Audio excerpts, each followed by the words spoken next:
Gotta get me comfortable, you know what I'm saying? Gotta get situated and all that good stuff. Anyway, we are talking about, because this is what, the third story of the night. We are talking about the time I got caught smoking weed with one of my best friends by his mom in my car. So this happened when I was in college, going to my second year during the summer. So usually before I go to work, because this is back when I was working in the food industry, I was working downtown in an area called the Bluffview Art District. They had a whole bunch of like upscale, uppity restaurants and stuff like Italian. You get Italian food, you can get coffee, all that bougie white people shit. I would stop by one of my best friend's house, and usually we would like smoke or something in the parking lot or something like that, and I'd go on my way. He'd chill at the crib, because I think it was before he started working there. But like, we smoke and I go to work and then I go back home. So anyway, I pull up at this spot for work like usual. And I was like, hey man, you trying to smoke? He was like, nah, I'm good. I'm like, all right, man, cool, whatever. I think his mom was about to be back sooner than usual, and he didn't want to like chance it or whatever. I was like, all right, cool, bro. I'm about to just go ahead to work then, because usually I show up to work on time. Ain't no such thing as early. Early is on time, whatever, what they say. If you early, you on time. If you on time, you late. If you late, don't even show up. Well, nigga, I was late then. So anyway, after I get off work, I go back over to his spot. His mom is home this time. No big deal. I just came there to hang out this time, not to try to get high or any of that stuff. Just came to hang out with the homie, then dip back home. That was it. I'm like, all right, man, I'm about to head up out of here. I'm about to go home, go to sleep, start the next day, whatever. As I'm about to walk out of his room, he stops me and goes, hey, you still got that weed in that bowl? And my conscience was telling me to turn him down on this and say no and just go home. Tell him not today. We do this shit another day, and I could just go on home by my business, whatever like that. But instead, I was like, yeah, I got that. He was like, are you still trying to smoke? This is my second chance to tell him, no, I'm going home. I'm just thinking, his mom is in the living room watching TV. Like, how you gonna sneak out to the parking lot when your mom already here? That's what I'm thinking right now. Like, I'm factoring in everything. But my dumb ass is like, yeah, man, for sure. But I'm just thinking, like, how you gonna get out your room and out your apartment to smoke when your mom here? He was like, don't worry about it. I'll just tell her I'm just checking out your new sound system or something like that. Because I had like a 04 Cavalier, like manual lock doors, crank windows, like you had to do everything type shit. All I had was a CD player, no aux cables, none of that shit. No phone charger, none of that. He tells his mom what he told me he was gonna say. Tell me I'm gonna just go check out his sound system, blah, blah, blah. And I told his mom I'm about to leave, yada, yada, yada. So we go down to my car, down this little walkway. It's a nice little hike. I'd say it's probably like 35 yards. Correction, it's like 25 yards. But it's a nice little hike, right? So we walk down to my car, but my car is parked facing the apartment building. It wasn't parked on the other side where the front of the car is away.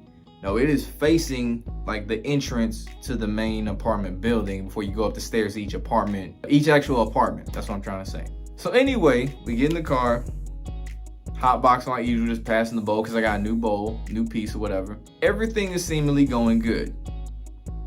Then suddenly I see this figure standing outside, just comes outside the door and just stops near the front door of the apartment, like far as hell away, and is just standing there.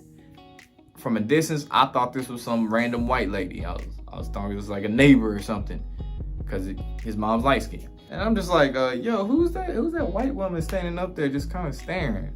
He goes, yo, that's my mom. And then he was the one who had the bowl. So this nigga he suddenly just tries to shove this shit my way, like, hey, take this shit. I'm just thinking, nigga, you trying to incriminate me more. What the fuck is wrong with you? Like, I'm like, damn, nigga, like, hold that shit down. Like, not just up and over, nigga, down, goddamn. And my shit is foggy as hell, like all the windows fogged up, straight fog in this motherfucker. The car is not on, so there's no AC ventilation going. No, nigga, this shit is fogged up. Look like dry ice in this bitch. So his mom walks a little bit closer, doesn't go all the way down to where my car is, but a couple steps further to, get a better look.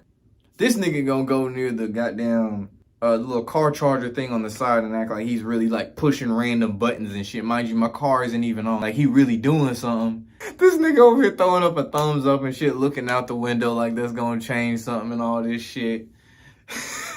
Like, yeah, look, mom, like this shit works. Yeah, yeah. Like she just gonna forget what she just saw or couldn't see through the fog. After she stands there and takes those couple steps, she walks back in the apartment. And then it's kind of like this silence in the car for a quick second. And I'm just like, I think she saw us.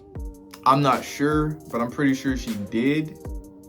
But I don't know. So as she's standing there, up at the walkway still of the apartment, my friend decides, you know what, it's a good idea. I should probably get out the car, but I need to get some body spray, something to cover this up, but ain't shit finna cover this up, nigga.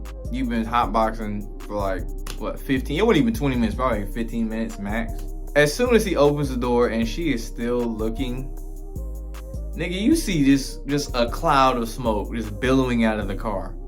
Just, you can't even hide it. You couldn't even make it up a bullshit excuse as to what this is. Just billowing out of the car. Even after the body spray and everything, you see this. You see the cloud. So that body spray ain't doing shit. And he makes a slow walk back up to the apartment because his mom walked inside before he walked up to the apartments and shit. So she saw what she needed to see and went inside. Then he makes a slow walk back to the apartment and shit. And like there's this energy between us or in the car that we just know. She kind of knew. She knew that this shit ain't gonna end well.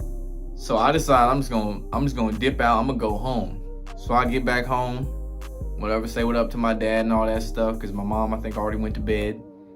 And I'm gonna go finish what I was doing in the car at home, because I don't have to worry about shit like this. I text my friend and I was like, so did she know? He go, this nigga goes, of course you know, she's fucking pissed. That's how I read that shit. I remember to this day. That's what the fuck she's fucking pissed. So turns out, when he got back inside the apartment, she chewed his ass out, and he had these Converse, and he like drew the Above the Influence, you know, the circle with the arrow that goes up and shit, the Above the Influence logo, which is super ironic for this story, on the white part of his Converse, on both of his shoes. So she chewed his ass out and threw this shoe upside his head after she was done chewing his ass out. Couple days later, I get a random text from his mom talking about like, yeah, how this is all bad, blah, blah, blah, blah, blah. And we get into like this back and forth throughout the day. I am, 18 at this point? Now I was like, I'm not finna argue with somebody's mom. Like, that's just ridiculous. But we was going this back and forth, and it got to the point where we really had like a real deal like grudge against each other, where like we really had like some beef and shit. It wasn't like no like fuck you, I hate you type shit, but it was some beef there. It was like there was some clear cut tension between the two, which has since been ironed out. We cool now. But yeah, that was one of the times I learned when you have that internal voice telling you not to do something, you should probably listen. It was for a reason that when I was in his room, when I was about to leave, that voice said, turn this nigga down, just go home, we can do this shit another day. But I decided, no, I don't want to listen to that voice.